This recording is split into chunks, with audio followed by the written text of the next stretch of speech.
and Wallcrawler One. And welcome back to, welcome back. Shit, it's almost like brand new. Like, hey, welcome to the premiere episode of In the Gutters after a long hiatus.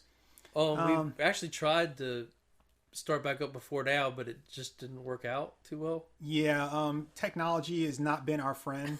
It's funny. It reminds me of like when I was growing up, I got Jetfire, the Transformer. Yeah. And like just like the G.I. Joe, they had the like little character like the bios and everything on the back. Or tell you, well, they didn't have bios. They're Transformers. Yeah. But like they had like their binary Specs, code numbers. yeah.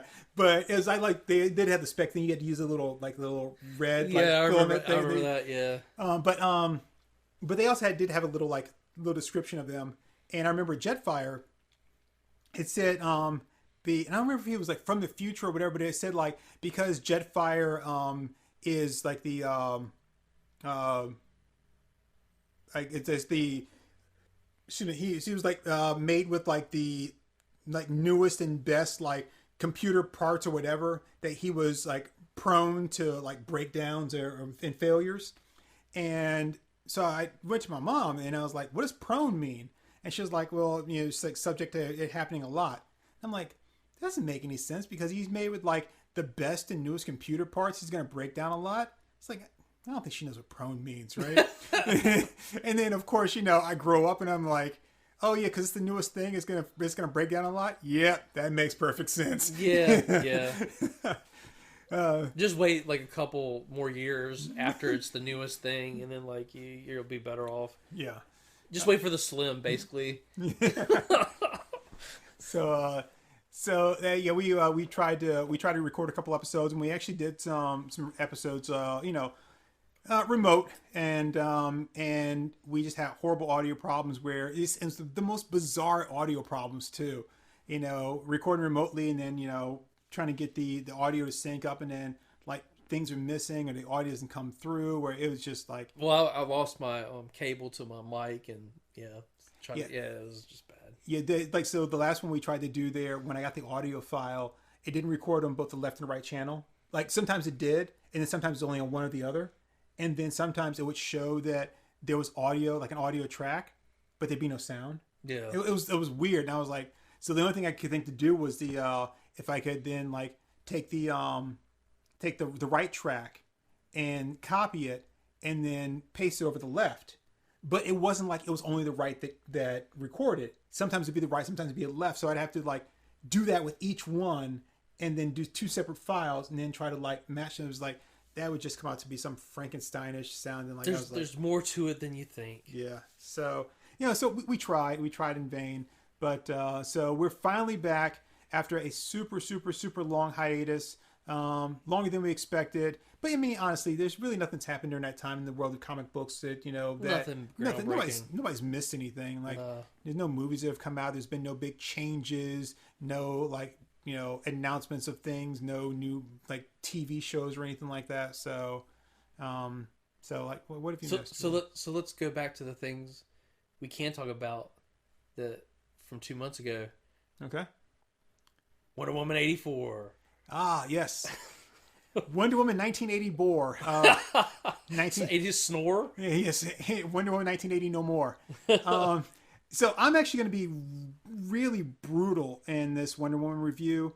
And this is something that I'm not going to say I wanted to do when I bit my tongue. You love to destroy movies. What are you talking about? No. I love movies. I love to destroy bad movies that deserve it.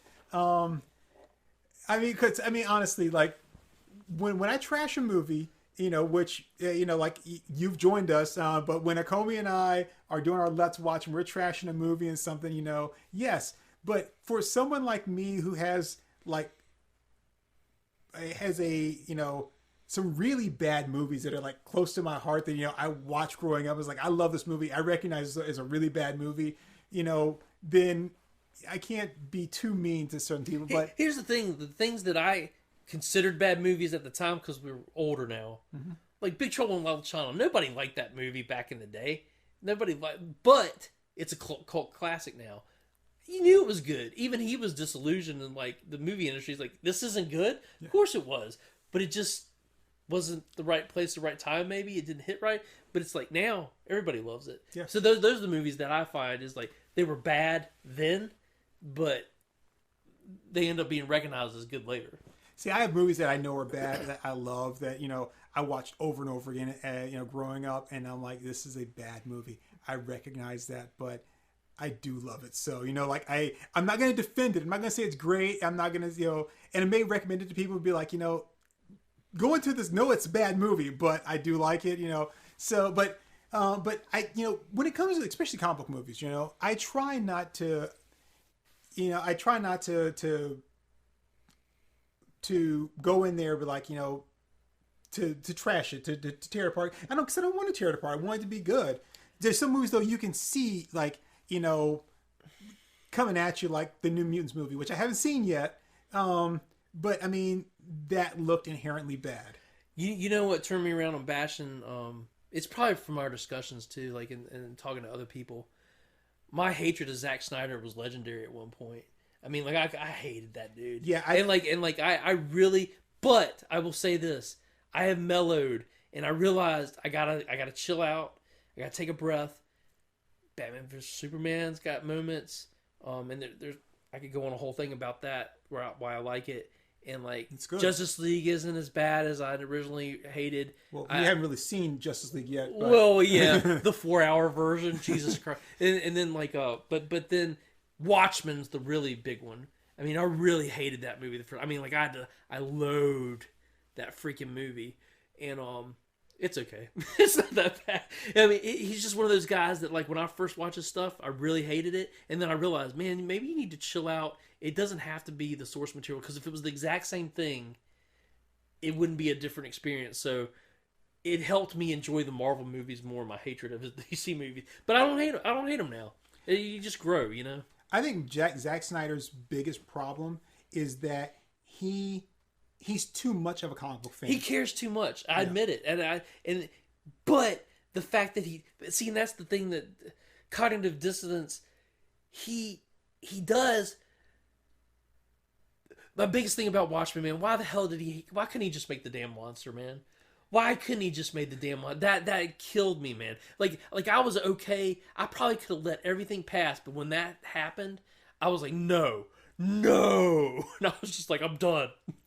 I don't know if the studio would have let him when the script came through.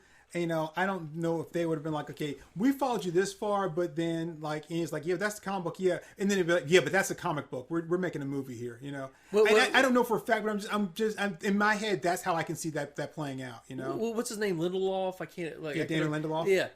If nothing else, if he never does anything the rest of his freaking life, just that one scene with the monsters and stuff, that's all I needed, man. All's well with the world. One of the things that, well, we talked about that, and this is not a review of good stuff that we like. Okay, sorry. Wonder Woman 1984. But I was gonna say the one thing I really liked about Lindelof's thing was he showed you what happened to people on the outskirts of the psychic attack. Yeah, and and then that scene where Mirror Guy comes out of the yes, I know his name is Looking Glass, but she called him Mirror Guy, and I always thought that was funny. That was awesome. So when he comes out of the funhouse, and just all those dead bodies, and he's just sitting there, and he's just like, and the thing is, had he not been tricked into going in there, he would have ended up one of those dead bodies. But not everybody was dead. There were some people too that were wandering around. But you saw, just like they said, people that were on the outskirts that, like, holy crap. But yeah. You make 2 episodes? Let's talk about Watchmen. No. I don't. But if you haven't seen Watchmen HBO, we can maybe save that for another show, because we don't want to be we try not to be the we want to be comic book, but sometimes you gotta veer off. But I gotta say, man, Watchmen's the shit. Yeah, that show was phenomenally good. It was better than I thought it was going to be. And even when I was like, my moments when like Ozymandias is like doing his thing and is like weird, like, like, I don't know, like North British, like, like countryside retreat. And I'm like, okay, what the hell's going on here? I'm like, okay, now he's just nuts. Like, and then you're like, oh, okay, no, I see what's going on. Like, okay. Oh, I hate that Asian chick. She's a bitch. No, it was all cool, man. It was all good. I mean, Yeah. there was some moments that I could have done without. I'm just saying, but but that made the character. It made sense for the character. Oh, like yeah. certain things with the hood, like it is what it is. I mean, it's fine. But I would say that even when I watched, it was like, I was like, wait, you can't do this to the hood, right? Because the hood of justice, because the comic book said, and went back to the comic books, like, oh no, comic book didn't say that after all. It makes some sense. Yeah. The only thing that's bad about Watchmen is it's done. Yeah. That's the only thing that's bad about it. Yeah. But anyway, so that was Watchmen, and we'll probably talk about that more at some other time. But anyway, we are here to talk about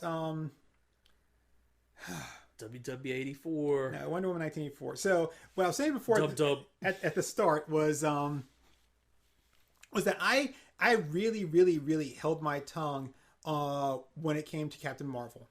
And the reason I did was because there was a lot of stuff going on about Captain Marvel, about how, women empowerment movement, you can't say anything bad about it, because if you do, then you're, you're just a woman hater, you don't like women, all this kind of stuff. And I mean, you don't know me, but, you also don't know how much I love Captain Marvel.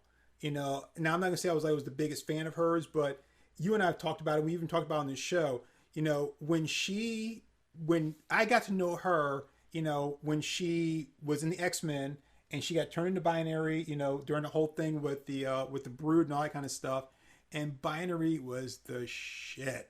I mean, just like, and I loved her. And then when, later on when, she kind of disappeared, she came back as Warbird, and she was a part of, was it Mark Waid and George Perez? No, Kurt Busiek. So Kurt Busiek and George Perez's like New Avengers series. And they even kind of tackled her like, her alcohol abuse, and her and Tony Stark were kind of like kind of sponsors, so they kind of looked after each other. And then I think one of the most interesting things about her is the rogue relationship, and I don't know if we'll ever get to see that, man. Maybe, but so the thing is, I love Carol Danvers. I love the character. I wanted to go into that movie expecting some good things, and I went in there. I came out feeling, I'm just a girl in the world, feeling empty. And this is not a review of Captain Marvel, but I after watching it, I felt empty. And I'll tell you this. I own every Marvel movie, and if I can, I try to get them Steelbook. Like when it first run out, like later on when they kind of do like a, I've got the Steelbook of Captain Marvel, so but I got it on sale. I was going to say the exact same thing. Like I've got I got Spider-Man. I've got some like special editions and everything. Like I've got a DVD special edition of the Incredible Hulk that I got from Target. That like it's like the Hulk's face is like a plastic case, and the Hulk's face is like he's busting through a wall, and you open it. Anyway, it's cool as hell. But anyway, and I've got some of these movies like 2 or 3 times because of that. Captain Marvel was one that I waited and waited and waited. I knew I was going to buy it. I was going to add it to the collection, but I never felt that I had to own it right away. And it wasn't until I was able to get it for $10, brand new, from Best Buy, Steelbook, which like normally Steelbooks sell out like real quick, you know.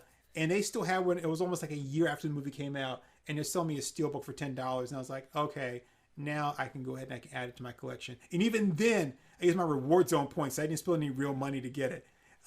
There's a lot of things I didn't like about that movie, and I can go over it. But anyway, the whole point was I held my tongue because it didn't seem like you could say anything bad about the movie, even if your critiques were legitimate. Even if you went in there and you're like, I love this character, I know more about this character than you will ever know. I know more about this character, you know about your grandmother, right? But you couldn't say anything bad about it. I'm not going to hold my tongue on Wonder Woman because there's no excuse for this. Can I ask you this though? Is Captain Marvel a better movie than Wonder Woman 84? I'd have to say it is. And that's hard to say, man.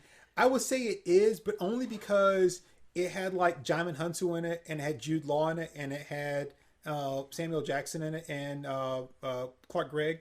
Like, it had them in it, and I enjoyed seeing them, and I enjoyed the 90s music. You didn't like I'm Just a Girl segment, though. That was cringy. I don't even remember that part. You don't remember that? Right at the very end of the movie where they started playing that's why I started saying, I'm just a girl in the world. They started, I'm just a girl, and I'm like, oh my God, it was so cringe, man. And the thing is, it'd be one thing if they played the music and it was blaring like, oh, I'm just a girl. But it was just, it was like playing in the background real low. It was horrible, man. Cringy. No, it was, there's so many things about that movie that I just... What's her name? Brie Larson? Is that her name? Dude, let me say something about her. Not a big fan of her as a person, but she is cute, man. I gotta give her that. She is cute, but as the way she played the character, she's not Carol Danvers, and she is not Carol Danvers, and I don't like her attitude, but I gotta say she is a good looking girl. That's about all I can say about it, though. I'm gonna make no comments one way or the other about Brie Larson.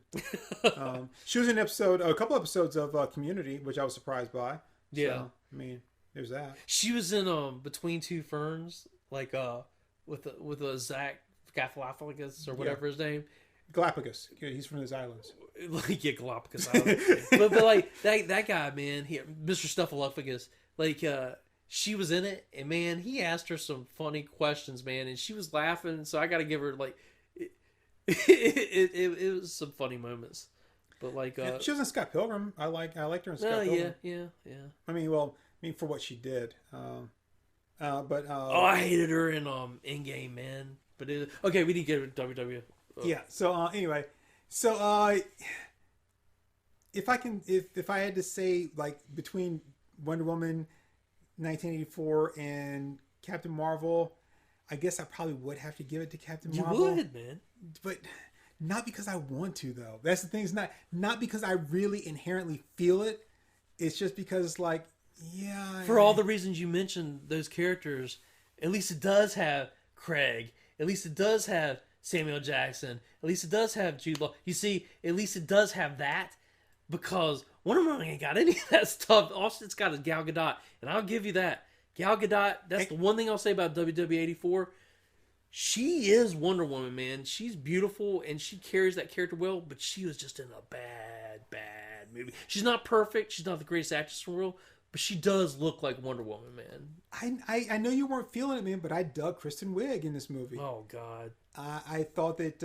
okay, so first off, the movie is just is an 80s cliche, but not really, because it spends the first part of the movie, like when I say the first part, like the first 10 minutes of the movie, basically putting you in like, this is the 1980s. Look, there's aerobics going on, aerobicizing, and then like leg warmers and sweatpants. Way too many people wearing like leotards and all that kind of stuff to say that it's and look, there's the big huge mall, because people didn't go to the malls before the 80s. And it was like, but then after that, you don't even know you're in the 80s. Like, there's nothing there to say you're in the 80s. It's like, so, like, you just kind of establish in the very beginning, that we're in the 80s, but then you do a really bad job of it, because it's almost like someone from just like if you're trying to explain to somebody from another planet what the 80s were like, this is what's going to appear in their head.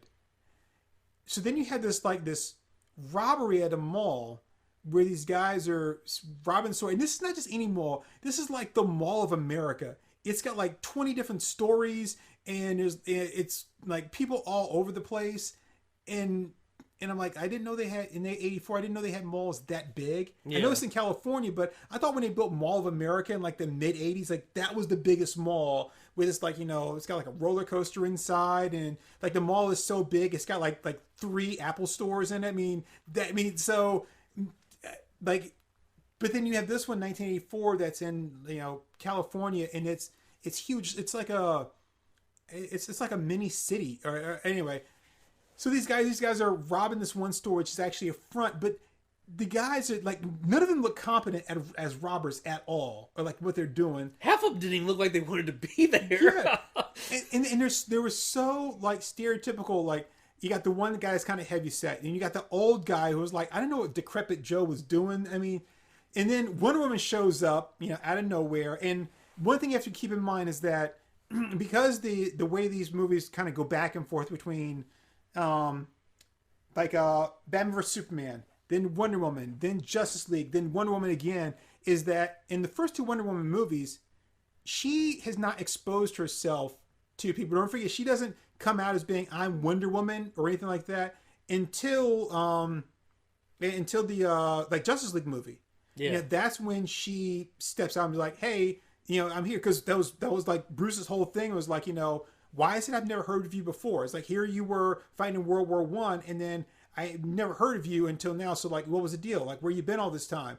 So in 1984, when she shows up, people don't know who she is.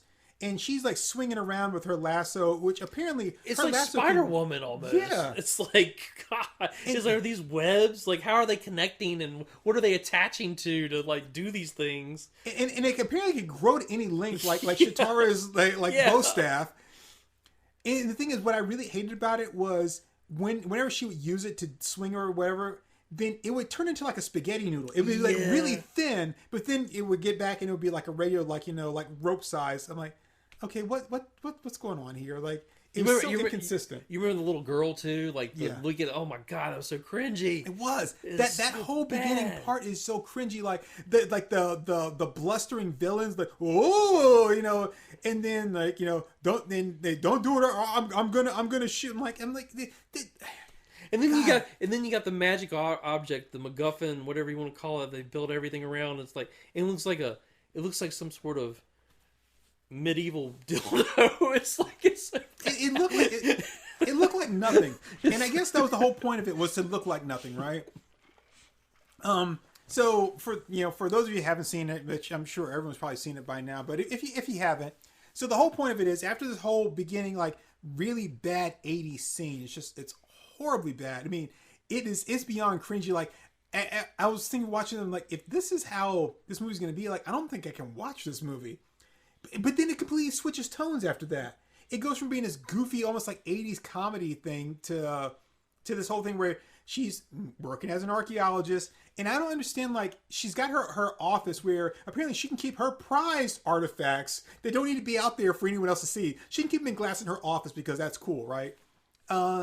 She meets Kristen Wiig's character, who's new there, who is your, like, typical, like, you know, 80s nerd girl who, you know, like, oh, I'm so out of place and I don't really have, like, you know, social like cues, or, you know, be able to talk to people and all that kind of stuff, which, I mean, even in her like awkward geeky phase, she was likable. Right, that's why it didn't work for me, because like she didn't really change because all the stuff was there. All she did was take off the poofy dress, and she had the tights on already. Yeah, I mean, so it wasn't that much to do. You know, right. It's like she was. I mean, she was not the actual homely 80s nerdy girl that you would see, that you would like. Yeah. Ugh. She was actually kind of cute, ditzy, like kind of girl that, you know, that you would be like, yeah, I'm not sure if we could like date, but we could go out on some dates, maybe, you know, you know, because she wasn't unlikable, like you said, and she was cute. So I mean, guys on the random, every guy she passed by tried to hit on her. Apparently, that was kind of weird. so they find this artifact, which just looks like a nothing artifact thing, but it actually turns out it belonged to some trickster god. I actually thought that at the end, like, the trickster guy was going to appear. Something was gonna, and like had something to do with something. Right. It was so obscure, it didn't even really make sense. No, it didn't. But anyway, there's a guy that's played by Pedro Pascal, right? I was gonna say Mandalorian in a suit. Yeah, which I mean, not to talk about you, like, I'm not trying to make fun of him physically, but he looked heavier, puffier, like in this than like even when you see him like as the Mandalorian, like I don't know if he was for that or whatever. And he's playing Maxwell Lord, which I thought was cool until I realized he's nothing like Maxwell Lord. Maxwell Lord's cool, man. I mean, like, he was doing this whole like oil, like, and it wasn't even a scam. Like, he was buying up all these like oil rigs in places where they weren't able to get oil because he thought that he was still going to be able to, like, they gave up too early and he was going to be able to strike it rich in some fashion, but he was actually going broke. He was pretending like he was really rich and he was on TV and stuff, which, I mean, I guess maybe even in 1984, that still should have worked. Whereas, like, I can pretend that I'm rich. I can make these like commercials or whatever, or TV shows. people see me out in public, they think I'm rich. He could have had money rolling in off of that. I don't know why he didn't. I mean, that's how half the televangelists back in the 80s made their money, you know. I was gonna say that's the one way you could tell it was the 80s was his suit. Yeah. So, and then we have to get into the thing that you and I talked about, which made no sense, which is, here's this guy, and I think when they did the flashback, he's from like South America, right? Like Brazil or something, but his son. No. Oh. Well, no, right, him. Oh. And then they show his son, so they never show the ex-wife. They show the son, who is clearly Asian. He is clearly Asian, which I don't have a problem with at all, right? But why? Right, but we never see the ex-wife. So, like, they may as well just made him adopted or something. Right. It's like, what does the wife have to do with anything? And then because they never even show her. Right, and we have no idea what her race is. But he has not even a hint of like South American in him at all. Like, he is straight up pure Asian. Hey, and don't take us as racial because we like them brown, yellow, Puerto Rican, and Asian. But it's like, damn, man. It's like, what? Got Siemens furniture. So, but the thing is though, if you're gonna have a Hispanic guy or a Latino guy, I always get kind of confused with that. Like which one is? But if you're gonna have that kind of person, and then you're gonna give him an Asian son, I need an explanation. Especially if it's his natural son. If he's adopted, no explanation needed. But if his natural son, he looks nothing like him at all, I need an explanation. You really do, because it's just you just can't take that for granted. It's like, oh yeah, we just have this guy. It's almost like they just found a kid on the set. It's just like, hey, come over here. Yeah, it's like, so, and he loves his son, but he's doing all this for his son, according to him, but he doesn't spend any time and that's funny because that does ring true. The guy that's doing everything for his family but is never with his family. That makes sense. What's that stupid song I can't stand? The Cat's in the Cradle. That thing? Oh yeah. That's that whole deal, right? So he's always, but he knows about the MacGuffin device or whatever, like the weird, like, you know, looking nothing artifact, and how it belonged to the trickster god, and basically you can make a wish with it. And there's a lot of problems with that too. Right, and it's not like a monkey's paw thing. Like, you make a wish, but then like whatever you get, something bad's gonna happen. You know, that kind of deal, right? No, it's like you make a wish, and then something kind of like bad-ish does happen, but not really. Yeah. And even if you make a wish, you didn't realize you made a wish, you still made a wish, but you only make the wish once. So he somehow knows about this thing. And he's been looking for it, finds out it's at the museum. He goes in there and just kind of like, you know, schmoozes Kristen Wiig because, of course, she's, you know, like, oh my God, a guy's talking to me. And so, you know, and plus it's the guy from TV. So, you know, she ends up letting him do this whole deal, whatever. Here's another problem with the movie. Like, correct me if I'm wrong. He's making out with her in the office, and he steals the object. But later on, she openly admits to Diana that he's got it. Right. So that didn't make a lot of sense, did it? Because he stole it, then did he tell her after the fact, or was she, but why hide it if she knew about it? You see? I think that because she thought he actually liked her by saying that, you know, well, I let him like borrow it. I gotcha. Then, you know, then she could, you know, save face kind of. Right, and then she could still be with him thinking that he actually liked her instead of saying, oh, this guy tricked me and stuff. But again, that's not really explained. Nah. So she makes her wish, and like, so Diana accidentally makes a wish with this thing, and I guess she somehow wished that Steve Trevor was still alive. Like, she doesn't say what her wish is. She's just holding it. She's thinking about Steve Trevor. So I guess she was like, oh, I wish Steve Trevor was still alive. The person I was watching it with at the time, they didn't catch that. They didn't understand because she doesn't say it out loud. Mm-hmm. It could be confusing to some people, I think. So then you find, so it does bring Steve Trevor back, but not really. What happens is it like takes his soul, his spirit, his essence, or I don't know what. That was so weird too. And it puts it in the body of another person. Yeah. She sees him and he looks like Steve Trevor to her, but to everyone else, he looks like the guy that he is. Basically, he like stole somebody else's life. Right. That's the monkey paw of that one, I'm guessing. Well, no, because the monkey paw of that was losing her power. She started losing her power. Yeah. So, but it wasn't like an even match, like a quid pro quo thing. Like, okay, well, I mean, even Rick and Morty had the thing where like, oh, you can have this device, right, and it'll do this, but it'll also do this thing to you. So where it works as the opposite. Like, no, this was like it brings him back to life, but he's not really back to life. You just put somehow his soul or something close to it in somebody else's body, and he still didn't even look like Steve Trevor. Just to you, so you've got like these Steve Trevor like rose-tinted glasses on or something. I don't know. So anyway, I will say this: the parts with Chris Pine in it, out of everybody, he's pretty decent, man. Yeah, I mean he's fine. Yeah. So and I'll give this to him too. They didn't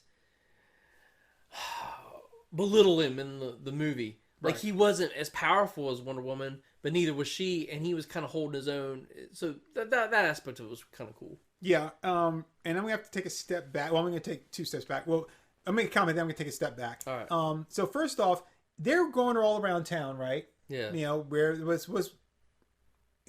wasn't... I kept saying California, but were they in DC? I think they were DC, man. When you were saying that, I was like, I wasn't sure. I thought it was DC. Yeah, but because I thought the mall though was in California, but maybe it was DC. Which I don't. Again, DC's never had a big ass mall. Okay, so anyway, whatever. There was someplace. There's malls out there that are fairly big size, but not that size. Not in DC. Well, not in 1984. But the thing is like, yeah, I thought it was DC where they were. Yeah, because I mean, like I remember her office being in DC, but I thought the mall was somewhere else. But anyway, yeah, I mean, that's my bad. But to be honest, the whole movie is my bad. I will say this: I don't regret watching it. I was entertained, but I'm not gonna say it was a good movie. But anyway, so I watched the very first day it came out, and when I watched it the first time, I was like, I didn't like it per se. I wouldn't say I thought it was a good movie, but I thought, well, like I said, Gal Gadot went a long way in my mind. But then the second time I watched it, man, did the flaws really sink in. I'm like, man, this is not... There's so many things wrong with this. I can't say it's good. Yeah. So they're walking all around DC. Apparently the guy from his apartment, and this guy's like single guy apartment, it was like a mixture of like a... Okay, I'm sorry. It has to be DC because she's a Smithsonian. Right. Yeah. So, sorry. But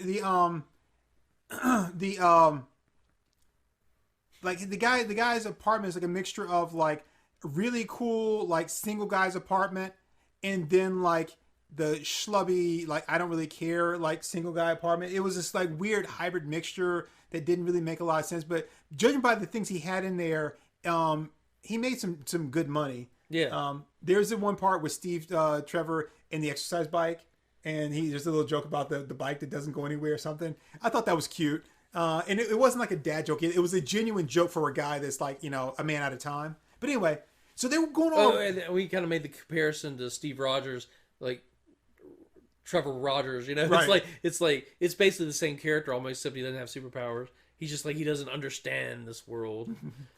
I'm just a caveman. I was frozen in ice. Yeah, I was thinking the same.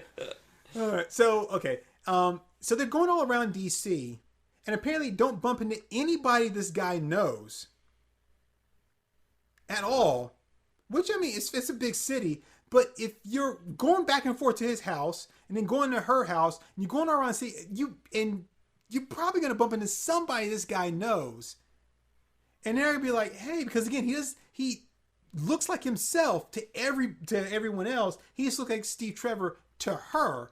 So then we're like, damn, dude, where'd you get that fine ass chick from, right? And he's like, huh? Well, who are you? Like, I don't know you. I'm Steve Trevor. I'm from World War One. What's your, I mean, like, and then I gotta talk about Steve Trevor, because I'm just gonna say, I really hate Steve Trevor's character. Like, he was the whole thing in '84 is fine, but going back to the first Wonder Woman movie, yeah, I don't understand why nobody's had anything, and if they did say this, I never saw it, but nobody had anything bad to say about it or talk about how demeaning it was to women, how you got the island of the Amazons, right? And they don't have a need for men or haven't seen men. They like men haven't been here in a long time, and they even still talk about how like their race is a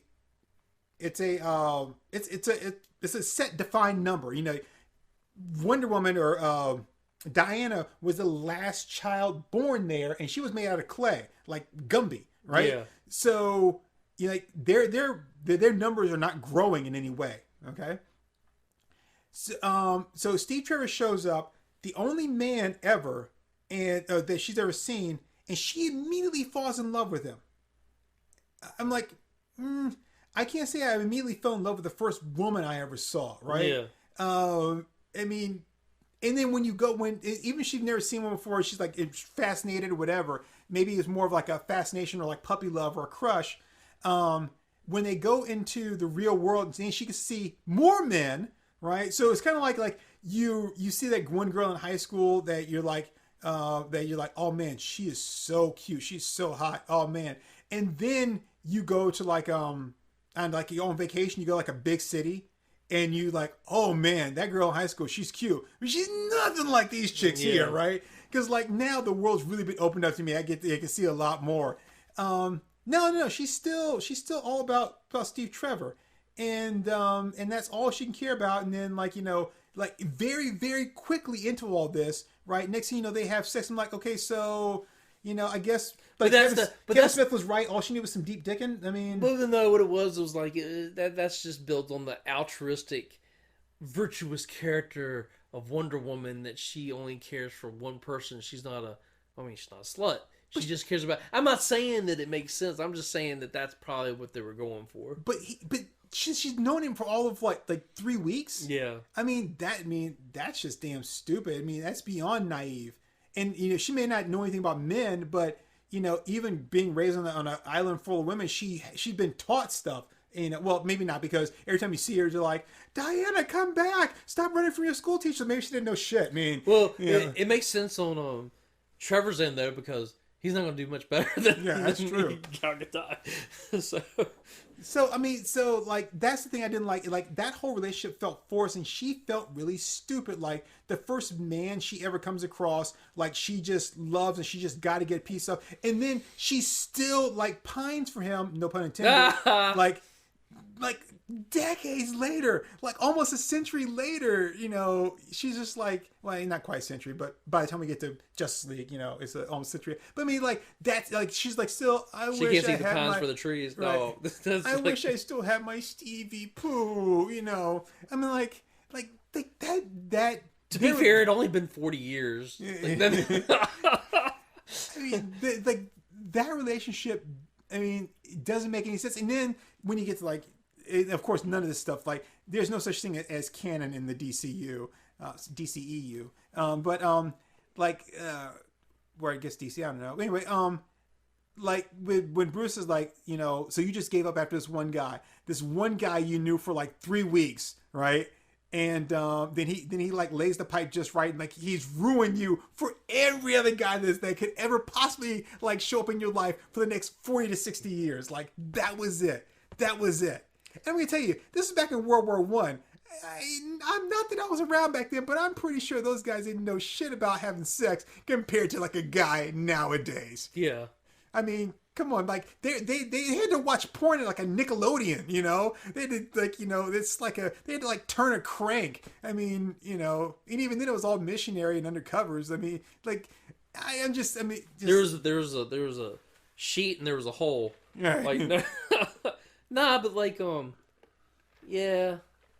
I think they were just like there again, like, and then 40 years to her is maybe kind of like that's half our life, right? But for her, that's not even a quarter of her, you know. It's like I don't know how long. So if that's what being a semi-immortal means, or like part deity, is that when I lose things, I'm gonna be depressed over them like twice as long as other people because I live like 4 times as long as you do.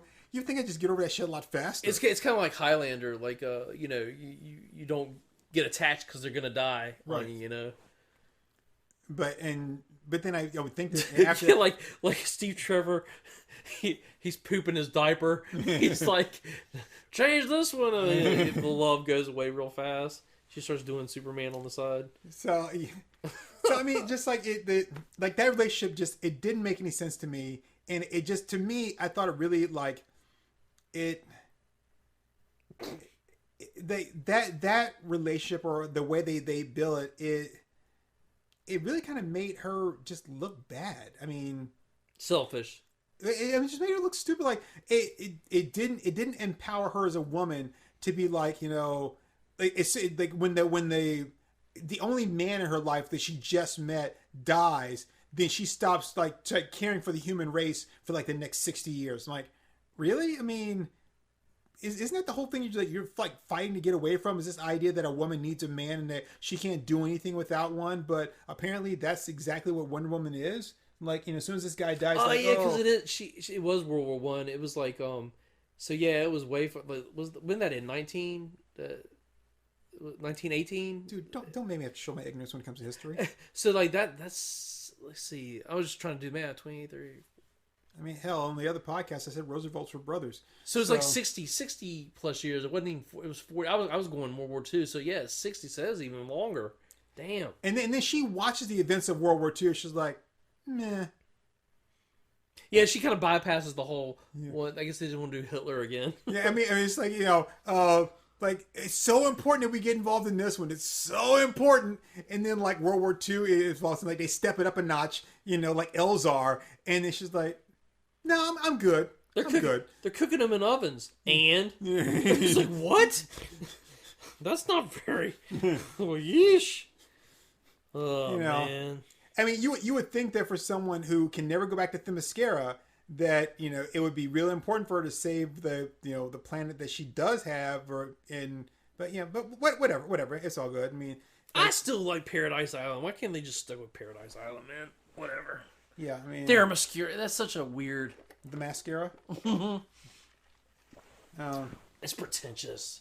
Take me down to the Paradise Island. The grass is green, the girls are pretty. So, anyway, so that's why I didn't like that. So then we move into 1984, and it's like, here she's still going on about Steve Trevor, and then she accidentally or purposely wishes for him, and he shows up in this weird-ass way. But then... it cost her her power. She starts getting weaker, which she doesn't realize until she's like fighting overseas that she's getting weaker. And that didn't really make any. I mean, like why? How is that the trade-off? Like, generally, when you have a trade-off, something like that, it makes sense for what it is. But this didn't. Like, if she started to age, right? Because he came back, but then if he come back in a body, that makes sense. But like he comes back like a damn Force ghost. And then, like, so she starts to lose her power. Like, that didn't make any sense. Anyway, Kristen Wiig, she made a wish too, and I think her wish was she wanted to be popular. No, she wanted to be powerful. Sure, she wanted to be powerful, more like Diana. Yeah, she wanted to be more like powerful and self-assured. She wanted to be like Diana, right? And then like she didn't. Actually, that's the interesting thing about her wish. She wanted to be like Diana, but she didn't know who Diana was, so she got the powers on top of everything else. Yeah. And the thing is, and at first I thought, okay, well, she's taking her power. That's why she's getting weaker. But no, that's not connected at all. It's two separate wishes, you know, that are completely unrelated. And I thought Kristen Wiig did a great job as she transitions, you know, because she has like 3 or 4 different transitions in this movie, and the way that she handles them, I thought that her character was probably the most genuine too, as far as everything that was going on. I mean, you said I hate her. I didn't hate her. I mean, I like Kristen Wiig, but it was pretty much what Kristen Wiig does. She does the like the little voice that she does, like, and I liked her. I mean, like, but I think the thing that I didn't like is like we talked about the transition of her, the 80s trope of oh, I took my glasses off, and like it wasn't that dramatic, right? But it was kind of.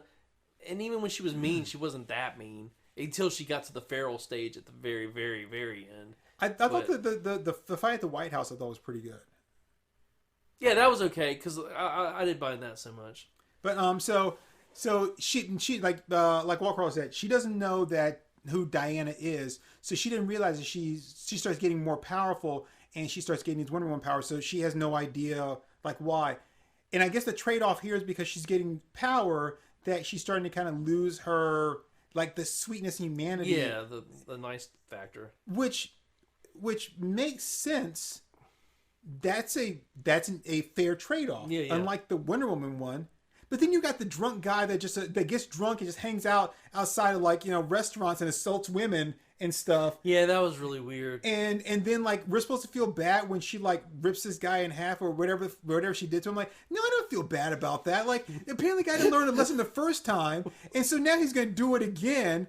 And I'm like, and the thing is, like, I know that people do this kind of shit all the time, but this was not a regular thing in the 80s where you're like, yeah, I'm gonna like, after I like, broke stocks for the day, I'm gonna go get drunk and just hang outside a place and just assault women because that's fun for me. Like, well, and the other thing too that was funny too is like they were trying to show her as a good person, and you had the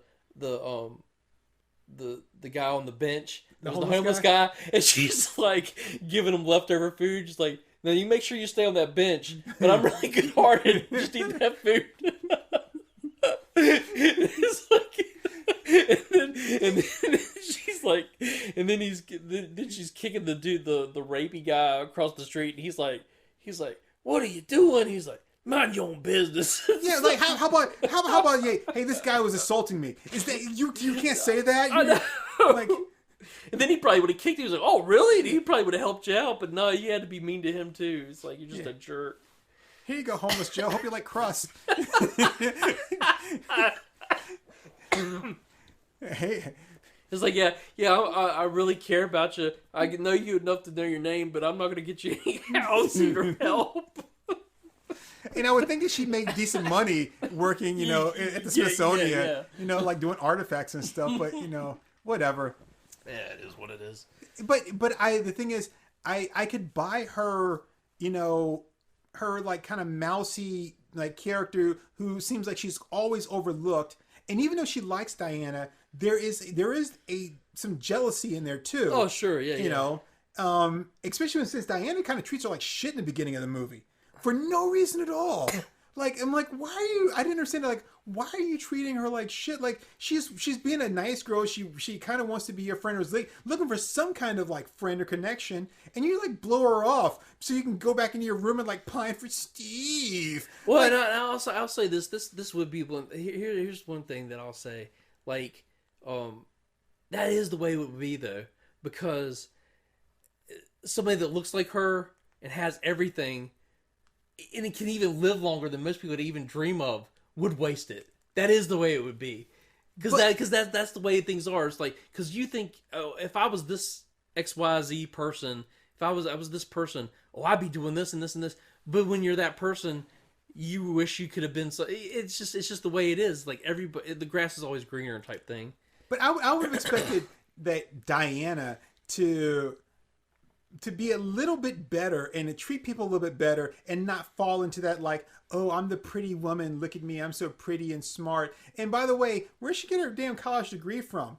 Like, you got to have one of those in order to go work at the Smithsonian. Even though you may know a lot about like artifacts and stuff, you still have to have that. I mean, they kind of asked for those things, or maybe they did back in 1984.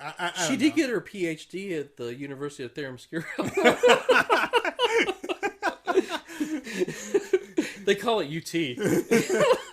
I've never heard of this place before. Is there a way I could go visit the campus? No. Well, maybe when you go back for a reunion now, I can't go back. It's an all-girls school. Reunion, yeah. Once you leave that school, you can't come back. It was what it was. So anyway, and the thing is, we're even missing like the bulk of the movie here. We're not even talking about the bulk. We're just talking about like these things right here that these don't are make any incidentals, sense. Right? So Maxwell Lord has the device, the artifact, the wishing stone, right? And he wishes with it, but of course you can only wish once, and then that's it. You can't use it again. So he wishes on it to like to become the actual object itself. So he could keep making more wishes. Right. But because he can't wish for it once he becomes the object, he has to actually get people to wish on him in order for it to work. So for the stuff that he wants to do, he has to get them and like make them go, don't you wish that our company was like thriving, that we were making tons of money? Yeah, I do wish that. And the next thing you know, it's happening. But then you never see the downside to that kind of stuff.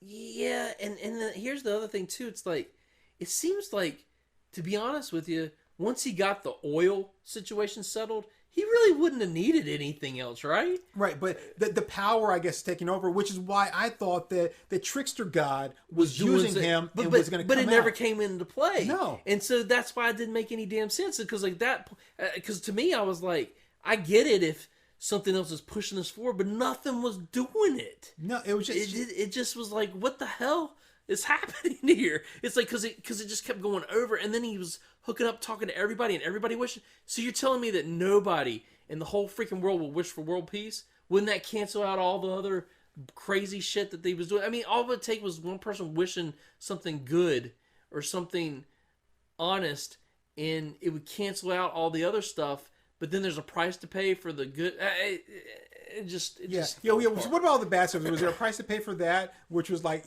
yes, I'm going to put like nuclear bombs all over the place, but they're like, but it's going to do something good. I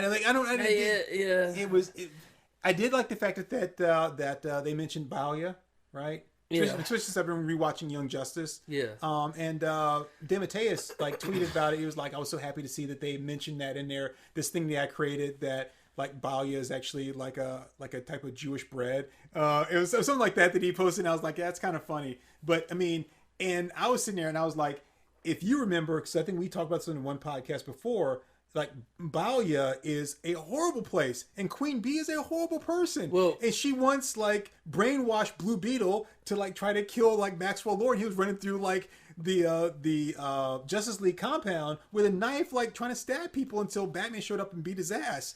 Just a quick segue. Like I was reading last night. I was reading Gargoyle. DeMatteis, he wrote it. Like the miniseries. The Marvel really, miniseries? really freaking good, man. Like the first issue, I hadn't read it in a long time. So good, man, compared to a lot of stuff even now. But then I was thinking about like one of my favorite runs of all freaking time of Justice League, DeMatteis, and like when they were like it was him and Giffen, right? Yeah. Like they were doing the Justice League, and man, Maxwell Lord is not shit without Oberon, man. Bring in Oberon. I was like, every time I saw him, I was like, I just want Oberon to show up. I just want Oberon, man. Well, after Invasion, that's when Maxwell Lord went nuck and futz. Yeah, and he's awesome. Yeah, but well, I'm sorry, I say after Invasion, but well, no, yeah, because that's when he got the power. Before that, he was just a big manipulator because he manipulated the Justice League like coming together in the very first issue. Yeah, with Dr. Light and all that kind of stuff. So. But anyway, so this guy that's playing Maxwell Lord is not really Maxwell Lord. Plus, I mean, I just gotta say this. Hey, fuck you, Max. You owe me a wish. Because remember you said, hey, don't you wish this company or don't you wish this thing? Which is not my wish. That was your wish. You manipulated me into doing a wish for you. So I never actually got a wish, And, so you kind of owe me. You screwed me. You screwed me over. Anyway, so Maxwell Lord, I guess because now he's got the wishing stone like into him or whatever, like he just wants to, he's all like wish crazy and is trying to get everybody to wish. So people have like conflicting wishes, and then the one guy of Balia, like he does things like, I mean, he gets, when he has people wish for stuff and it happens, he's like, okay, and now I'm going to take this from you. But there's really no power. Like he takes like the Balia's, like his armed forces, and they just join him for no reason. It's not a part of the wish. He just takes them, and then he was like, "Okay, you wish for this, you got it. Now I'm going to take this." But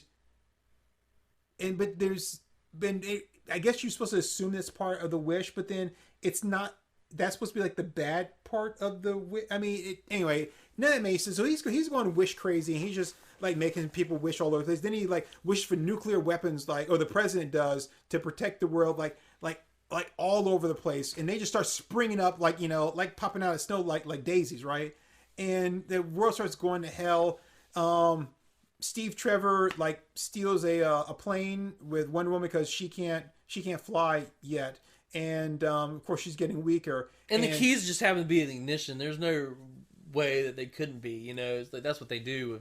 And Steve knows how to fly VFR, and in a modern airplane, considering that the last plane he flew was like a hair short of being like a damn like biplane, because I mean he was in World War One, Red Baron, so, right? Shit. So like, you had biplanes back then, and so but he flies a jet, and it's an experimental one that can.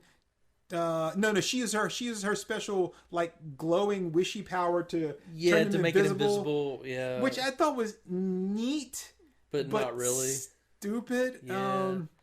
Anyway, so. And so they're trying. I kind of liked when they were going through the fireworks and stuff. That was kind of neat. It was neat, but like you wouldn't actually fly a plane through fireworks. No, I know. That'd be a good way of crashing and killing everybody on the 4th of July. It is gunpowder. Yeah. It's like whatever. Yeah, it was like I can see now. It's like this random guy here that just stole the plane because of course he doesn't look like Steve Trevor. Anyway, it's so. It doesn't work on so many levels. All right, so the one thing is that when Maxwell Lord, who again is nothing like the actual Maxwell Lord, and even gets his son to like wish for something, and he doesn't doesn't get a real wish. Otherwise, his son would have been a damn transformer. I know that, right? He would have been God, I don't know. We don't really know too much about his son, so. It's a good chance he probably would have wanted to be a GoBot. He was. It was the trash can that Steve was looking for art. He probably wouldn't have been any of those like one of those McDonald's Happy Meal Transformers. Yeah, it's like the Coke can. And of course Maxwell forgets all about his son, just leaves him alone at the company, not even at a house, like leaves him alone at the company. Just wandering around, just on his own, like nothing to eat, and like, nobody caring for him. So anyway, but he really loves him. Yeah, he really loves him. He's doing all this for him. So he goes to like in doing all this stuff. He's granting wishes to get power. He goes to the president and grants him a wish. And that's when he wishes for the nuclear bombs, and then takes over as president. And of course everyone like agrees with him. Kristen Wiig is it? What's Cheetah's real name? I forget now. I can't remember. Anyway, but she's there. But she wished on the stone. Now that he's absorbed the stone into part of him, she can technically get another wish because she's not wishing on the stone. She's wishing on the guy. Yeah. So she asked for another wish. She like wishes again. Ultimate Predator. Yeah. Yeah. Because Steve and Wonder Woman show up there to try to stop things, and there's a big fight, and Kristen Wiig and Wonder Woman get into this fight, which I actually thought was really pretty cool. And of course now she's actually like where before she was a little unsure about the strength that she had. Now she's really just stepped into that role, and she's kind of a badass there. And it's that person that's never had power before, that's always felt it's always been an underdog and always felt like people just like looked over them or just ignored them completely, or took advantage of them when they could, and now no one's going to do that again. Kind of reminded me of Fight Club. It was the Tyler Durden fur coat. Yeah, it's like I'm gonna kick your ass. So I mean, I thought that she handled that really well, and of course the thing she's going up against Wonder Woman, and she's like I've got the power to, because she was trying to stop Maxwell. She's like, no, I'm not going to let you do that. This guy's giving me true power for the first time. I'm not going to let you stop him. And so because Wonder Woman was getting weaker, it's actually a pretty good fight. And I dug that part. I liked it. So anyway, so they end up getting away, which I'm not even sure about how they got away in helicopter. But like the whole like thing. Anyway, so here's another thing about this. Is all this stuff goes on and no one's mind is erased. Like everybody knows this happened, but yet it's never an issue in the future about, oh, hey, remember that time in 1984 when we came real close to total annihilation and everybody just lost their fucking minds and like nuclear like weapons were springing up out of everywhere and people had all kinds of like abilities and everyone. So I thought about that too. So either they're going to address that later in something else, or maybe people's memories were affected. But you're right. Like I thought about that because why wouldn't people remember her? Because the whole freaking world saw her. Thank you. I mean, so it doesn't make sense unless something else happens after this. So yeah, so there's that part, and then not every. Oh, well, we're actually getting ahead of ourselves. So anyway, Kristen Wiig makes her second wish. She wants to be apex predator, and then she actually ends up turning into Cheetah, which is kind of cool. Wonder Woman realizes that the only way that she can stop all this is she's got to get her power back. But to do that, she has got to Wear that super armor. No, she's her wish. Oh. She's got to but it's not relinquish, but what's the word? But she's got to give up her wish.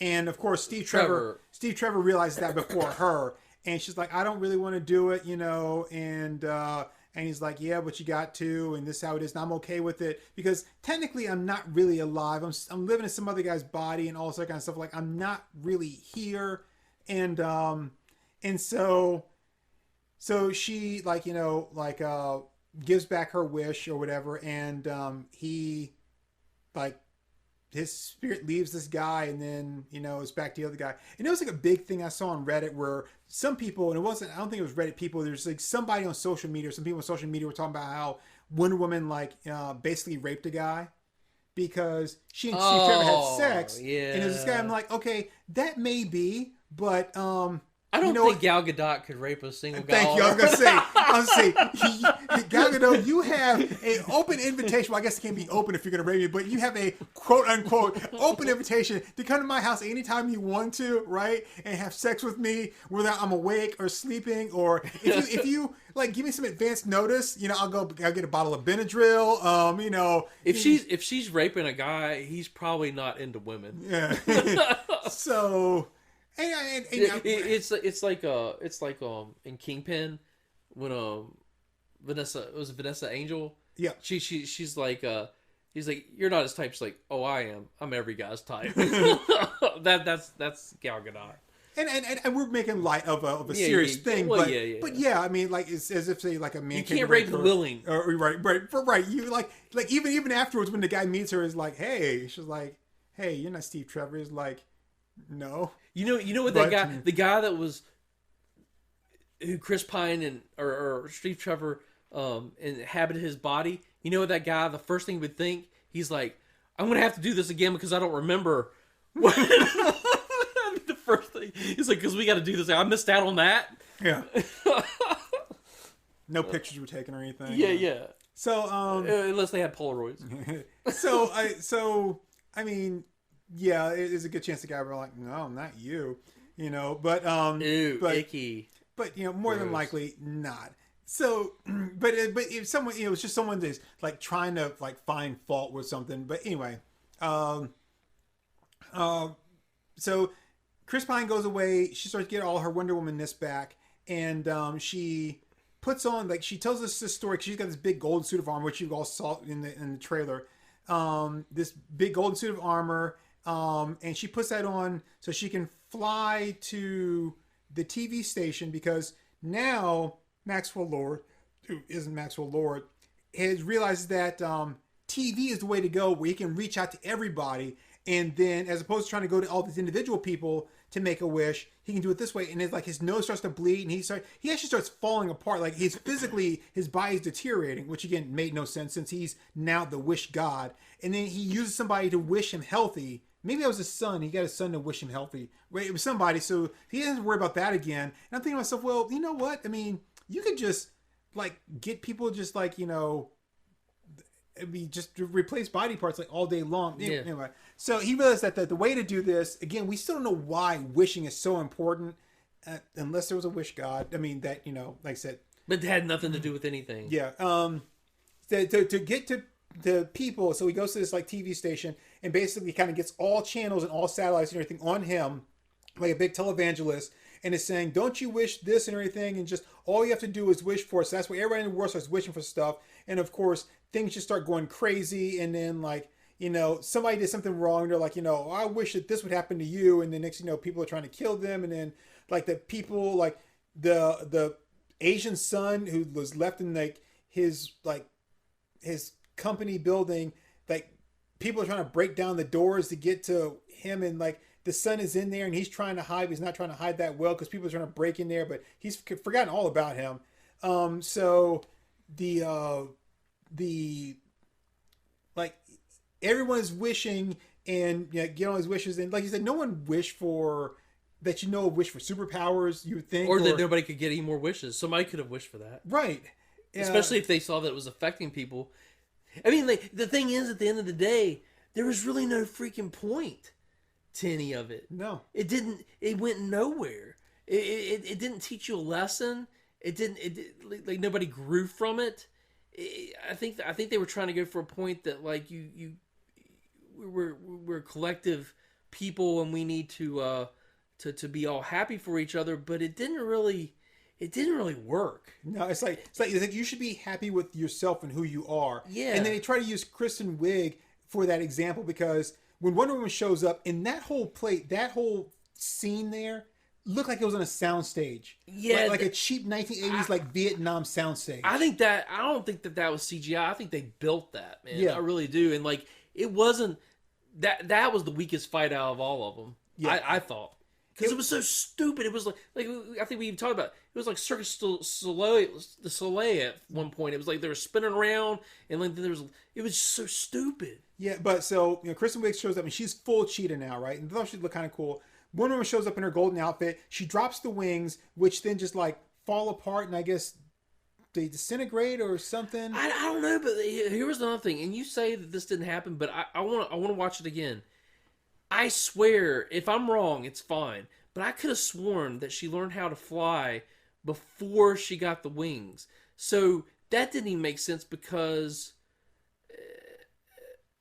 she had the wings. So it's like you didn't need to know how to fly. But if it didn't happen, it doesn't matter anyway. It's so stupid because the armor was supposed to stand up to all these people because that was the thing about the armor. It kept back all the men so the other Themyscira women could get away or something like that.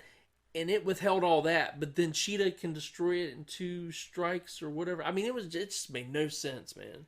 So technically Cheetah should be way more powerful than her, because not only she have Wonder Woman's powers, that's what she had before she became Cheetah, then she got the extra like feline thing, so she should be way more powerful than her.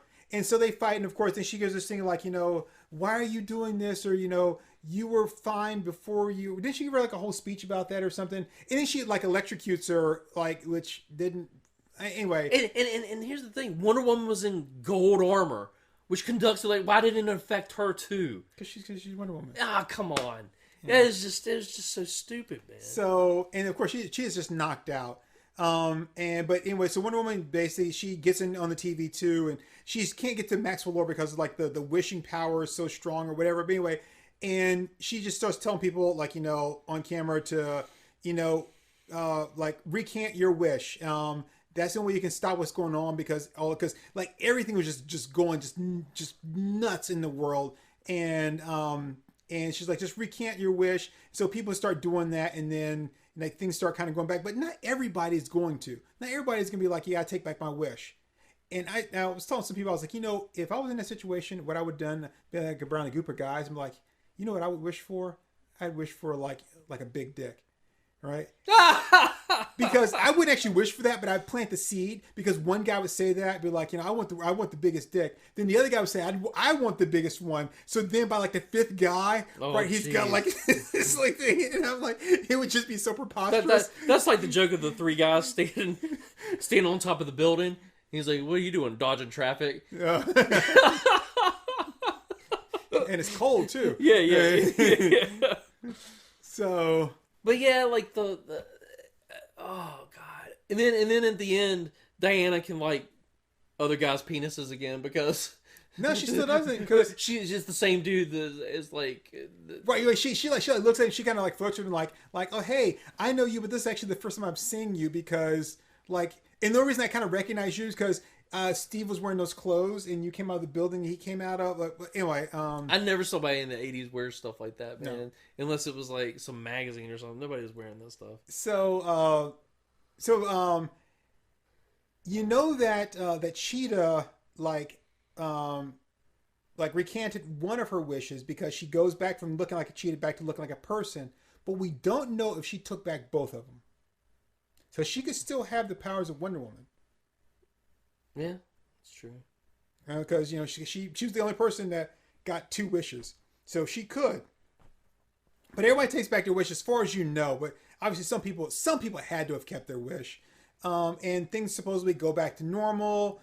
And then, like, Wonder Woman's like running into the guy whose body Steve had inhabited, and she sees him and he sees her, which I don't know. When I'm thinking about it, I don't even know how she would know what this guy looked like, because every time she saw him, she saw Steve. Unless, of course, she like saw remember at the very beginning that she didn't see him. Remember, because like, stop bothering me.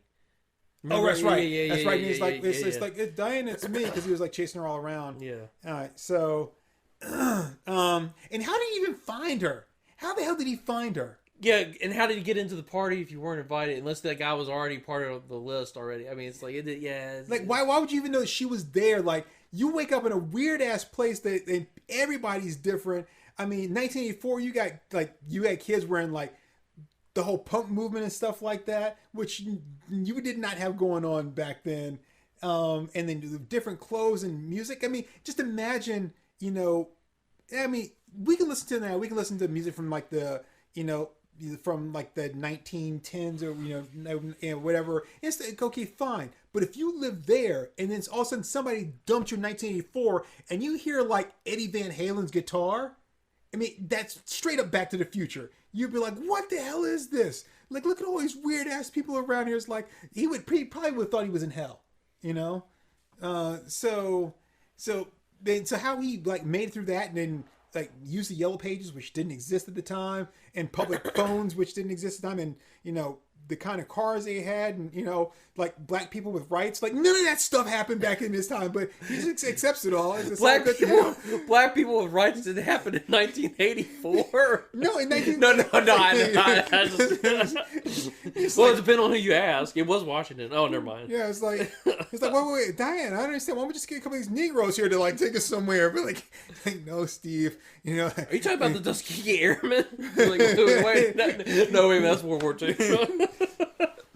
We're still 30 years out. Why the hell am I carrying my own bags? She's like, I didn't remember seeing the side of you before, Steve. Oh, damn. I mean, I still love you, kinda. The system works. But I mean, the whole movie, like I said, at the end, it never goes anywhere. And then like Linda Carter at the very end too. Like, did you see that part? Did you even stick through the? Yeah, that was a little weird. Wait, who was like the woman from the armor, which you never talked about that whole thing, because it's not really that important. Yeah. But like somehow, like Maxwell Lord makes it from wherever he is with the TV station back to like to DC, and then his like son just comes out of the bushes like Homer. From... Yeah. He's just like a kid hanging out there. It's like, hey, Dad, and all the other people that were randomly out there all over the place are just gone. Like, I guess they just went back to their I don't know, tenements or like their shanty towns. Or like, what the hell, man? Yeah, and so like Maxwell Lord's back to being broke and owing people money and all that kind of stuff. Plus, I mean, he's responsible for everything. So I'm thinking a little jail time. Plus, didn't he try to overthrow the president? Yeah, you think that he like nobody, because they never said anybody forgot anything, right? So you would still be. But the thing is, Maxwell Lord, he would be like he could come back into play. Mm-hmm. You know, so like in the end though, it was like nothing actually had any meaning to it. It was just a bunch of stuff that happened, and it was it didn't go anywhere. No, it was pointless. I mean, the movies usually, at least like you said, if there was the God was inside of him and we'd have seen the God, that would have made sense, but it didn't go anywhere. Like, at least in the first one, you got Ares, which he had Magneto powers for some damn reason. That always bugged the shit out of me. But, like, but at least it made sense. But this one didn't make any sense. Because at least you want to see the payoff. You want to have a payoff. There's no payoff in the film, so that's why it just leaves you empty at the end. Basically, you just get to see Gal Gadot, and that was... Since I had HBO anyway, I didn't have to pay for it, so I guess that's all I could say. Yeah. I mean, I wasn't bored. I was entertained. Yeah. But at the end, I was just like, this is meh. And it could have been better. I mean, it could have been a lot better. It could have been a lot better. I don't really know where they're going with this. And I got to mention this part. So when they go over to like Iran, Saudi Arabia, or just like some made up like like Middle Eastern country. Well, they're going to Balia, but like they're traveling through some place, and they're the kids like playing soccer in the street, right? Oh, that part's so stupid. Okay, that I don't have a problem with, right? Them playing soccer in the street, except for there are these trucks coming. You don't hear them. There's nothing else around. You could not hear the trucks, and it's like. They just completely ignore them. Like, well, here's the other thing, man. I'd have to watch the movie again, and I might be completely wrong about this, but like, yeah, they had to time it right, where she could swing her rope around that one telephone pole. I didn't see any other fucking poles. Just one. Where were the other? It wasn't like poles. It was a telephone pole. Right. It was like, what was the wire to the building? I mean, it's like we still get no reception. It's just like one random thing next to the house. I don't know, man. It's just so stupid. But then that's like I always ask, like even in like Justice League, when someone shoots at Wonder Woman. She deflects the bullet with her bracelet. She can take a fucking punch from Doomsday. I think that she can just let a bullet bounce off her skin. I mean, that's one of the problems I had with the first movie is that she doesn't do anything or go through anything to like turn her into Wonder Woman, right? Yeah. She is already. So when that woman jumps in front of her and takes the bullet for her on Themyscira, like that bullet wasn't gonna hurt her. Yeah.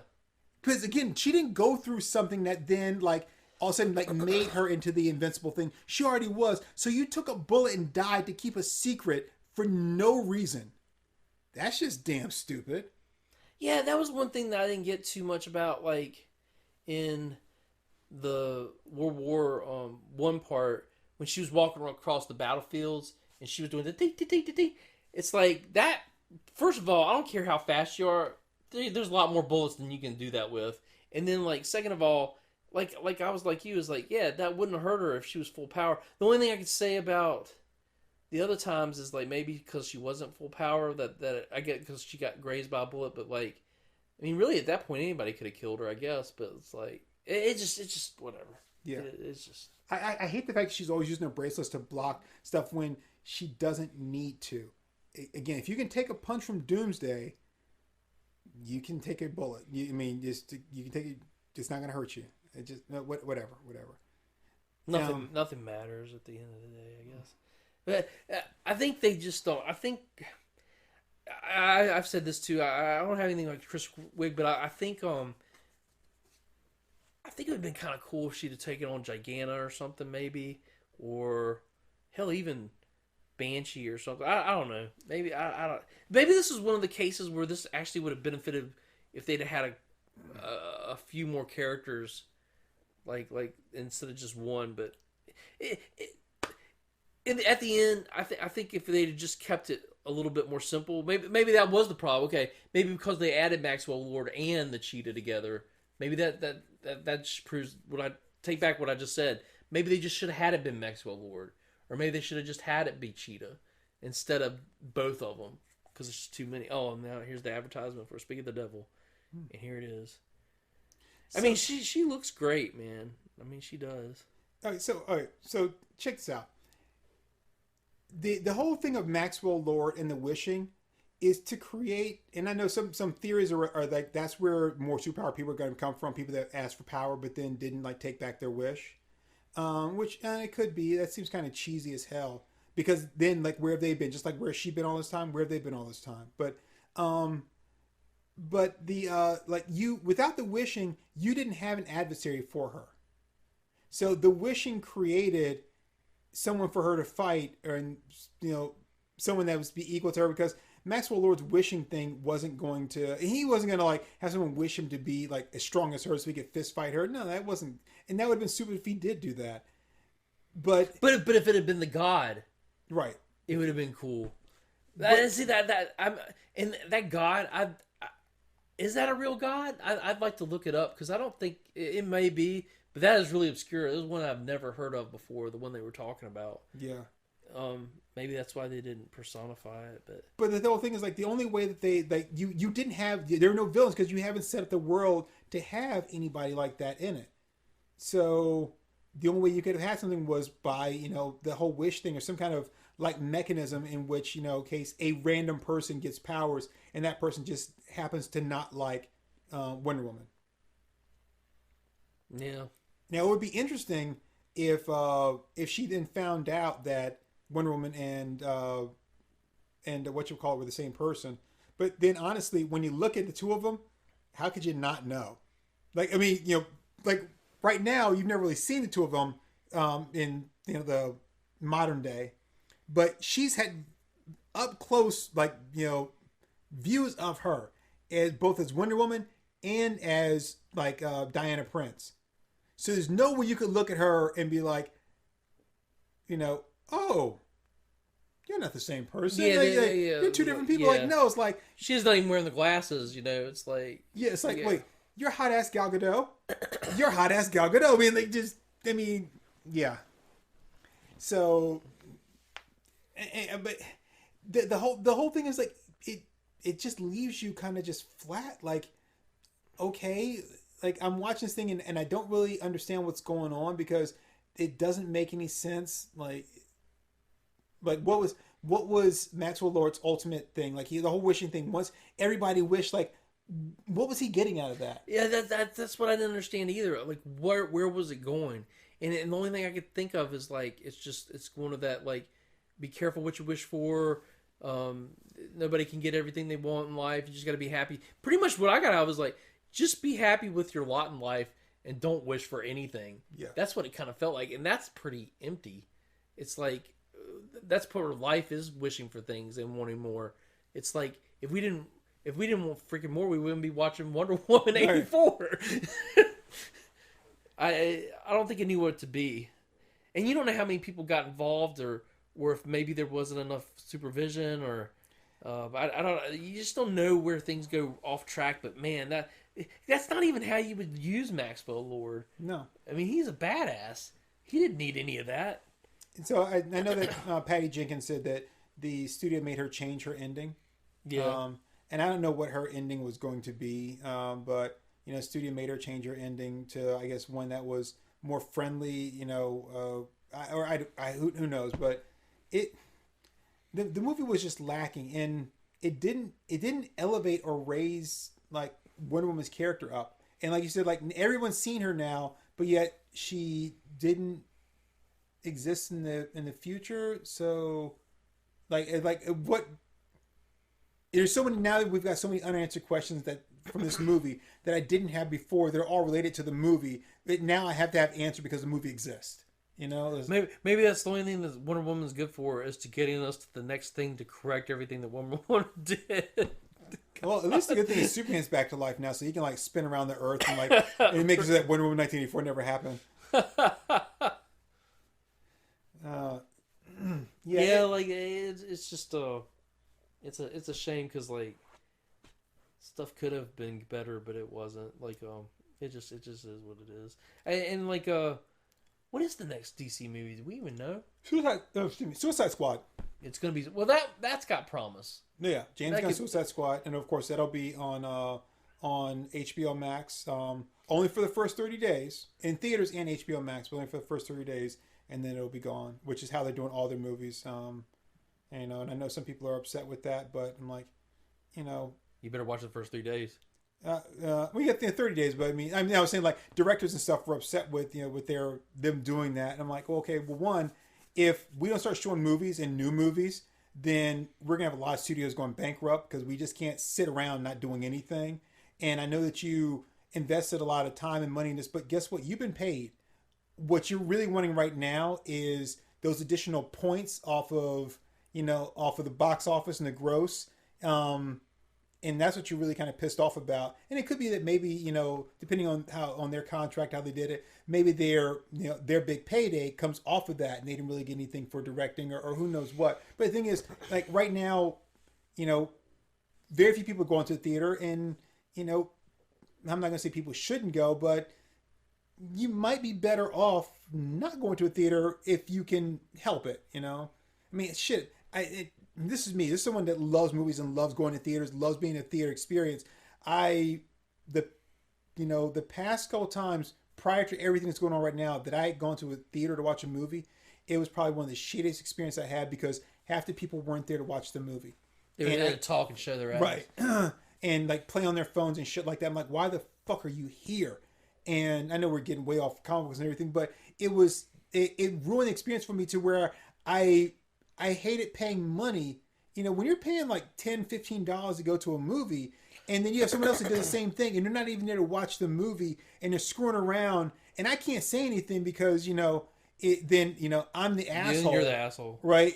But I can't enjoy the movie that I paid for it. I came to see that you're not doing anything, with. So then I didn't want to go anymore. I just want to stay home. But this is not like, even with, my stereo, this is not the ideal way of watching certain movies for the first time. And well, to be honest, man, I would like Wonder Woman even less if I had to pay for it, man. I'll tell you what. Like you know what I do? My trick, my pet peeve is somebody kicks a seat over here, the whole freaking thing shakes. So either you get the individual seats, which isn't every theater, or I sit dead back in the center of the row underneath the projector. Yeah. That's that way you don't have to worry about anybody hitting your seat or any of that stuff. The only thing you got to worry about is some guy with a 10-gallon hat, which can't happen, sitting right in front of you. With me, it's like, do you people normally make up this much noise when you're eating popcorn? And like is it that hard to open up a bag of candy? How that is one of the most annoying sounds in the world when they're doing the wrapper thing. And it's like, is it that impossible? Like, yeah, it's like, it's not hard, man. You just take both sides, split it open. Right. It's done. It's, yeah, it's like, and, okay. One shake of a cup of ice, is it. Like, you cannot shake that cup. It's not going to magically refill, Or you're making margaritas or something. Right, like, just because you keep shaking it. But like, This isn't like Thor's mug from Doctor Strange, It's like, it's not gonna happen. I have another. I'm like, damn. So they say, and it's almost like people almost go there just to be an ass, and they're daring you to say something because they're so great or whatever. Yeah, it's like it's. So horrible. Did you hear that the theaters now are like renting themselves out to just individuals to, if you want to come watch a movie. I'm not sure exactly how it works. Like, you have to bring your own DVD or whatever, but they're doing that and also the gamers. So let's say if you want to play, like whatever it is, game or whatever, that some things you can rent out and then play it on a big ass screen, which is kind of awesome. Yeah. But yeah, I mean, I don't know how much of it costs, but if you get a theater to yourself, that would be kind of neat. So yeah, so I could see doing that. But anyway, yeah, I would not have paid to see Wonder Woman 1984 in theater. I wanted to see it, and even when I was looking, I was like, I don't really know what to say about it, but I'm not like super excited for it. But I never had any intention of seeing it in theater. It did not warrant that for me. So yeah, I watched it, but it was first night, but it was only because it was convenient too. It wasn't like I was it wasn't just because I was just waiting for 84 to come, but it was just like, it's on. I was like, well, I'll just watch this real fast, get that out of the way, and then I was like, well, that was something. Yeah. And the thing is, it didn't need to be that bad. I mean, like, I wonder how many drafts they went through before they were like, this is it. I wonder how much it made, because I've heard rumors that it pretty much had to make like, I might be completely wrong about this, but I think it had to make at least $1 billion to make money. Like, because there's no way in hell it could have made $1 billion. It didn't. Like, because I think it had to make at least $500 million to make its money back, but like to make it profitable, it would have to be $1 billion. Because like, which isn't crazy if it did as well as the first one, which did make $1 billion, and so did Aquaman. So it's weird that Aquaman in the first Wonder Woman made $1 billion. I think so. So I mean, because I know Avengers did. I mean, but anyway, in Aquaman. So as we wrap this up, we're just going to kind of toss some other things out here. Just kind of about the DCU. Yeah. Why would it have to make $500 million? Because it costs so much to make it, and on top of that, all the advertising they did for it. Yeah, Aquaman made $1.148 billion, and then Wonder Woman movie. Damn, that Chinese market is really important. It's all important. Just ask Randy Marsh. It's funny because for the longest time they only counted domestic gross as to determine whether or not a movie was successful, which I never understood. It's like, okay, so it made like 50 million here, but worldwide it made 200 million, but you consider it a failure because it only made 50 million domestic. I'm like, what? So nobody else counts? I mean, like, I'd never understood that thinking, but now that they've started being like really, really catering to the Chinese market and stuff, then it's like, I guess now that's okay. More important. Okay, I'm sorry, I was wrong. 822 million for the first Wonder Woman, but that's pretty good. It's not bad. That's not a shabby number. But I want to look up 84, see what they did with that, because I guarantee you it's not even close to that. So one thing I never heard anybody talk about, and it doesn't mean that they didn't talk about it, but one thing I never heard anybody talk about was Aquaman, which I liked the Aquaman movie. I thought it was really entertaining. It's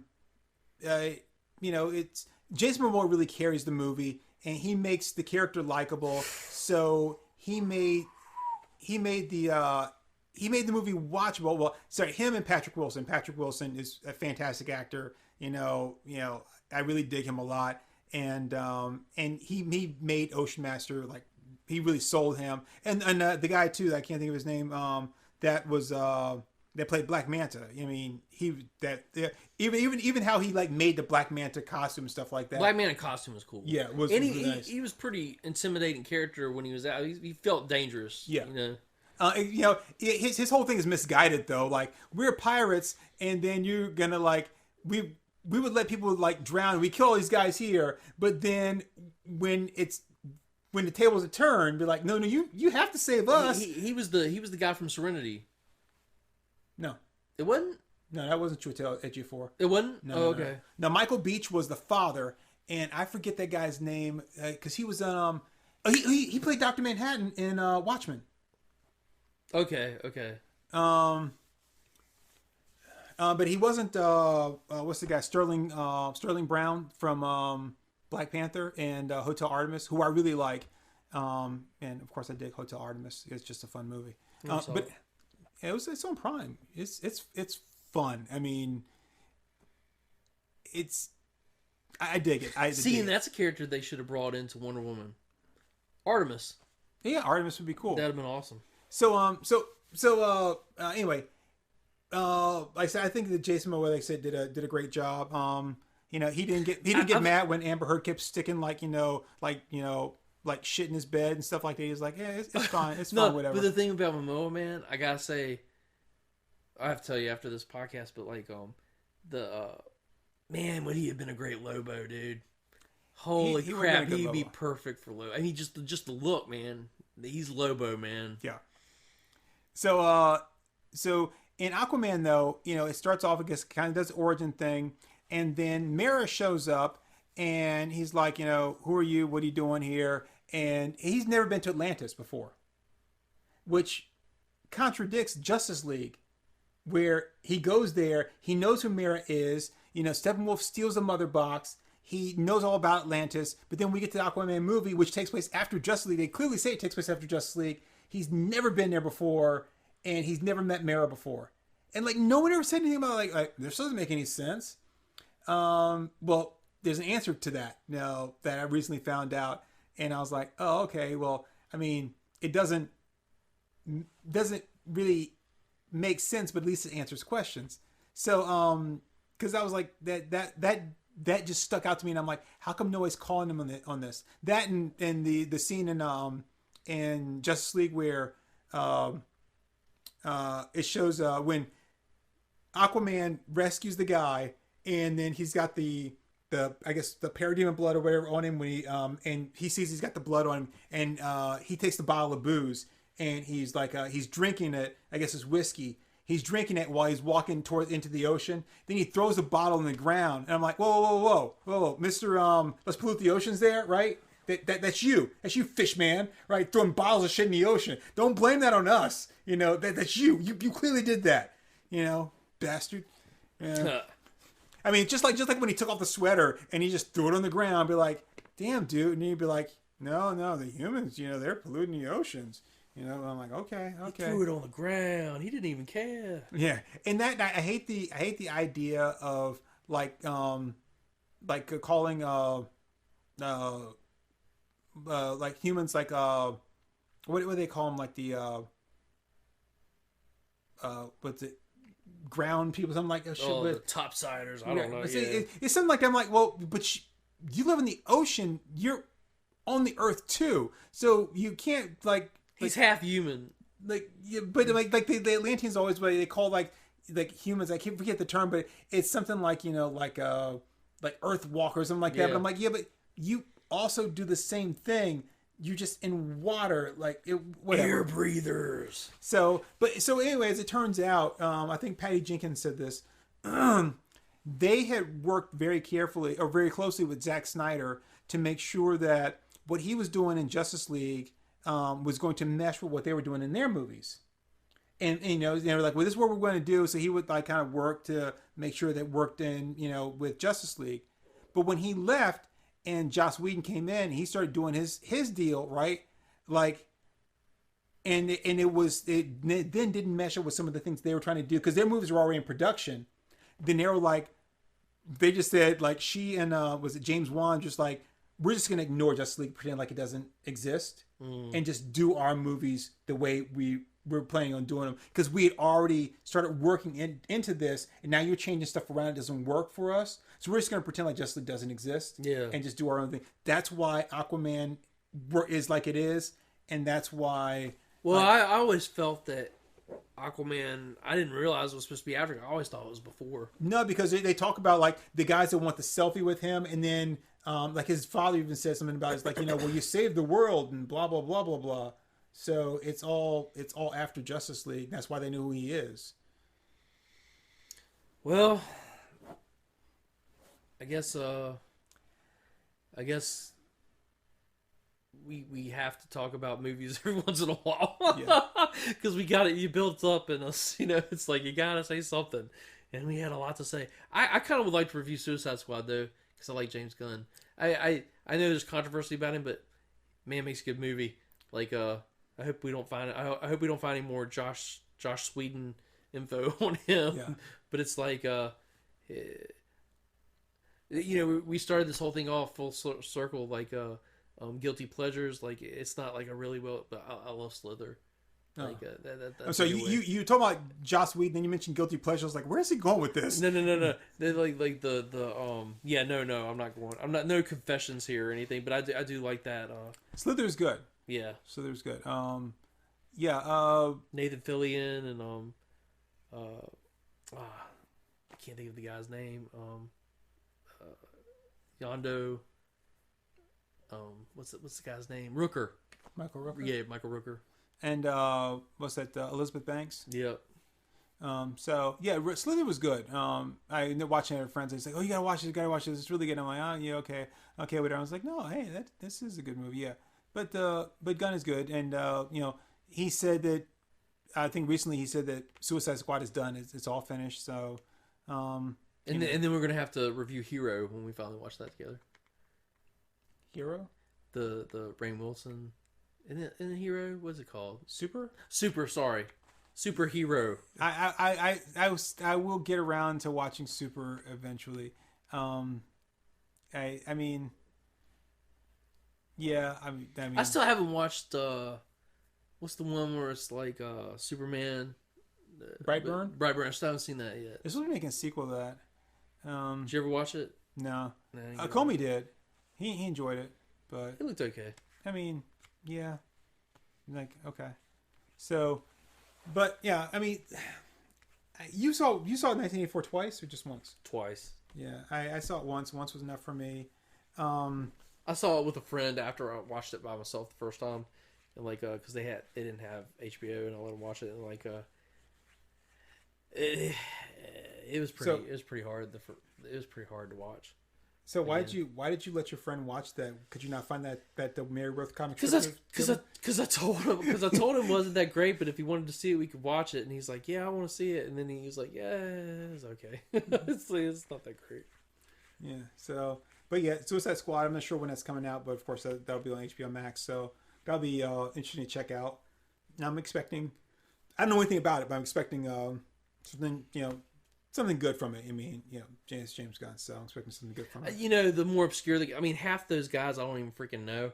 Yeah. So it's like, I love stuff like that. I love really obscure characters. So if James Gunn's bringing those guys in, he must really like them, So well, I know he's got Peacemaker in it, and he's got Polka Dot Man. So I know the two of them, but I don't know what Polka Dot Man does. He's got was it Bloodsport?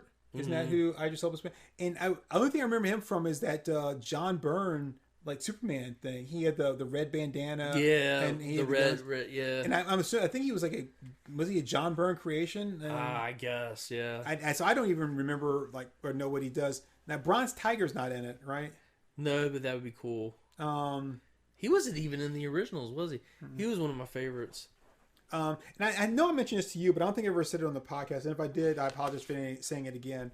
But that whole scene in the first Suicide Squad where Captain Boomerang basically tricks Slipknot into it was in the comic. Yeah, it was in that comic. He does the exact same thing. So I was like, I thought that was kind of cool. I don't remember it, but I remember you saying something about it. Yeah. See, Boomerang, man, they could just build a movie around him. Yeah. I think that'd be pretty cool. I would love to see, I'm sorry, I didn't really like Will Smith as Deadshot. I would love to see a Deadshot Boomerang movie, because they're pretty awesome. I mean, I actually, what I'd like to see? We were talking about wishing. I would have loved to have seen Booster Gold. Whoa. Now you don't know what you're going to lose by wishing for that. I want to lose the monkey balls. I'll lose Wonder Woman 1984, and I can live with that. Yeah. I want to see Booster Gold, like Blue Beetle and Booster Gold, in a movie, and I want to lose the memory of having seen Wonder Woman 1984. But Maxwell Lord somehow comes in there, and he's not terrible. Yeah. So, all right. Well, my name has been, like I changed my name. My name is Turk182. Wallcrawler One. And this has been an episode of In the Gutters, where we talked about Wonder Woman 1984. We kind of wasted a lot of time. Not wasted, but we kind of talked about a lot of stuff back and forth here. But, I mean, this podcast has almost run the length of Woman in 1984. And hopefully, dear God, it was much more entertaining than that. But again, I wasn't bored. I was entertained by it. I just didn't think it was a good movie. No. So yeah, and the thing is, it had the potential to be better. I don't know where it was going, and I don't think it knew where it was going. Yeah. So, maybe somebody should have wished it was a better movie. Oh shit, maybe they did, and that's what happened. That was the cost. Yeah. It became bad because I wished it was good. What? I know what it was. It was like Joss Whedon is like, man, I wish I could direct a Justice League movie. And then this is what happened after that. Damn Joss Whedon. Yeah. We know what? Fuck it. I'm not even going to be polite anymore. I'm going to be Josh. His name is Josh Whedon. Josh Sweden. Yeah. So, Yeah. All right. So again, it's been In the Gutters. I am Turk182, and of course, right here with me is Wallcrawler One. This has been our review of Wonder Woman 1984, along with a bunch of other stuff and a little snippet of Captain Marvel. Please join us again for more comic book talk and different things that are comic book related, and we'll actually talk about some things that we like. Yeah.